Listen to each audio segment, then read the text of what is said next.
Welcome back to 845. Let's get started. I've been through it all,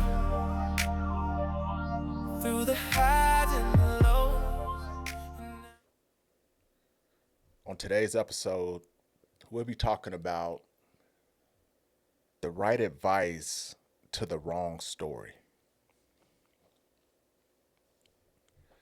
See, I've talked about before the consequences of helping people. We think because we help people, it's the right thing to do and they're going to appreciate us helping. That's what friends do. That's what, family do. And we're brought up to believe that because it seems to be what works and what makes sense. You give to me, I give to you. It's called fair. That's what the word fair means. So we think everybody operates from a fair perspective.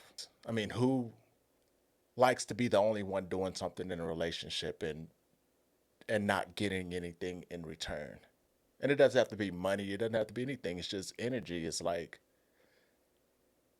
playing tennis by yourself. How fun is that? You want to be able to hit the ball over, you want them to hit the ball back, and that's what makes it fun. It's a back and forth action. What I realized is helping people is not as easy as you think it is. I've noticed what made me think about this. I thought back on some of my relationships and how some of the friendships ended. And it was because they came and asked me for some advice. And I gave them that advice. But it didn't turn out the way they wanted.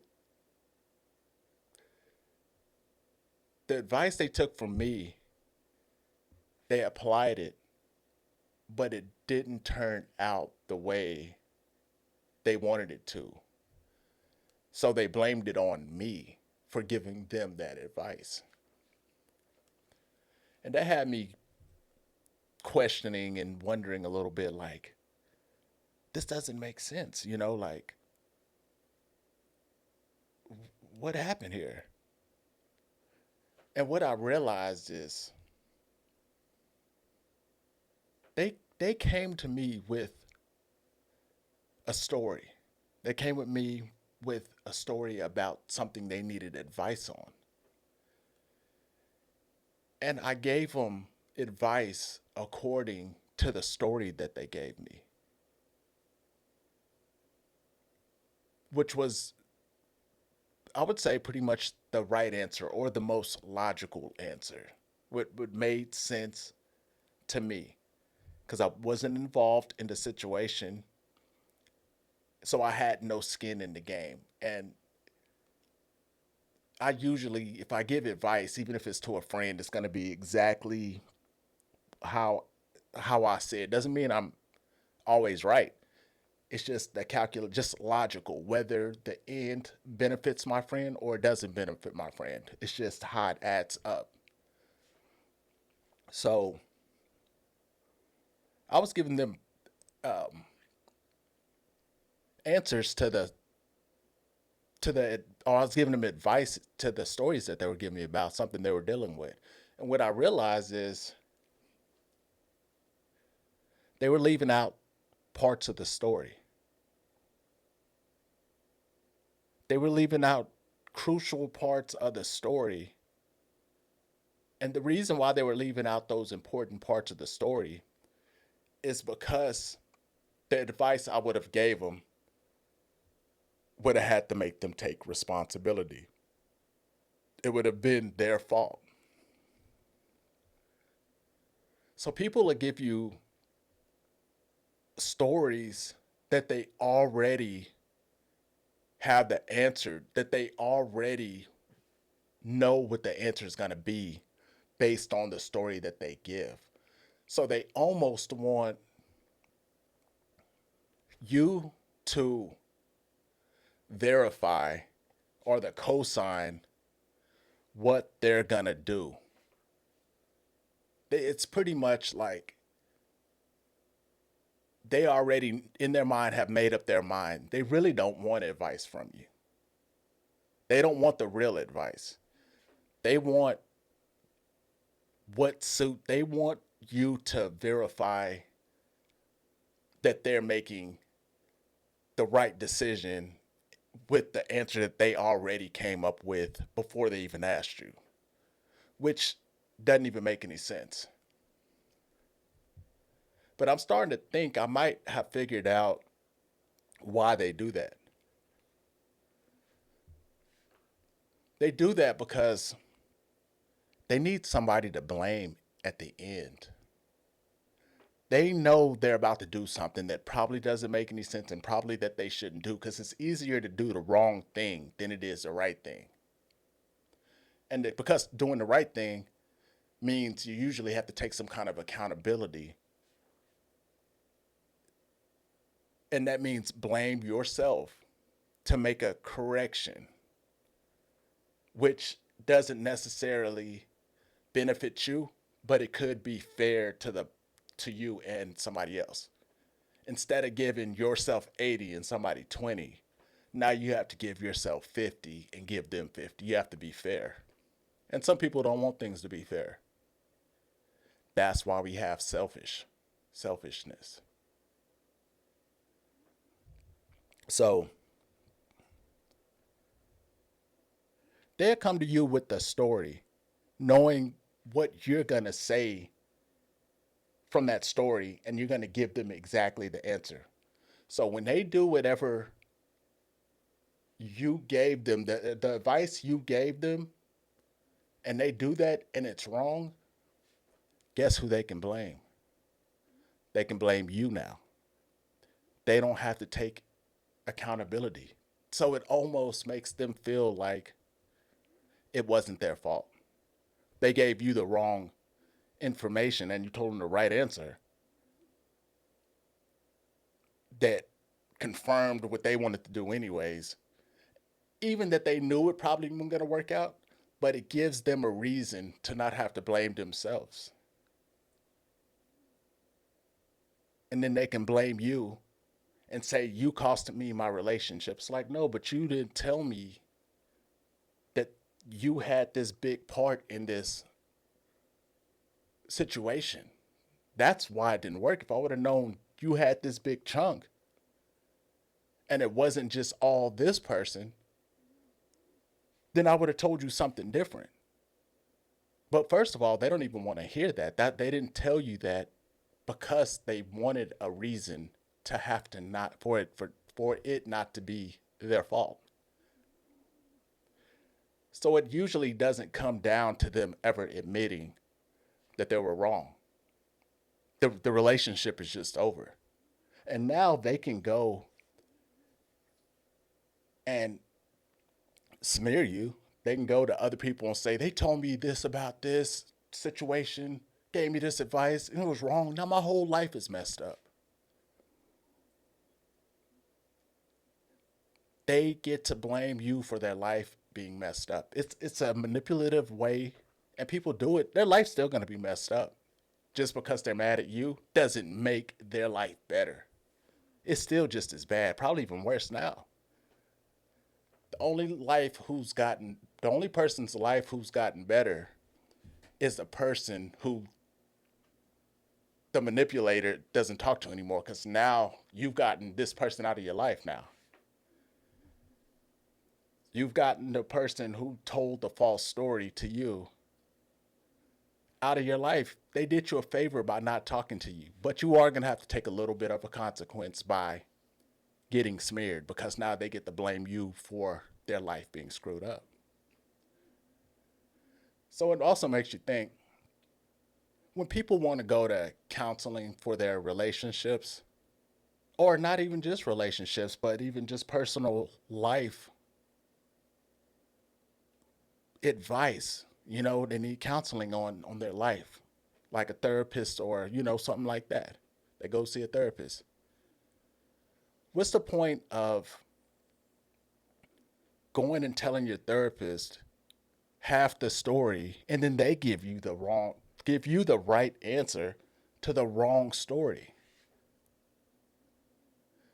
People need validation. Like, how are you supposed to fix whatever problem you're having by leaving out the whole thing? It really means you don't want to fix the problem. You just need a you just want somebody to agree with you no matter what. You want some insistence on doing this wrong thing so it doesn't fall only on you. You could be like, "Well, you told me to do it. My therapist told me to do it. My best friend told me to do it." It's like you want a fall guy.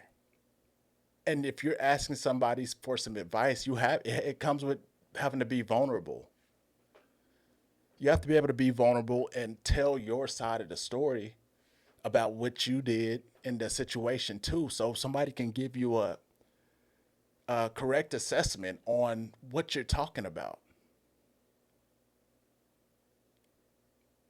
But that goes back to being accountable and being able to take responsibility for whatever part you played. That's the only time you know when people can really make changes is in their life, is being able to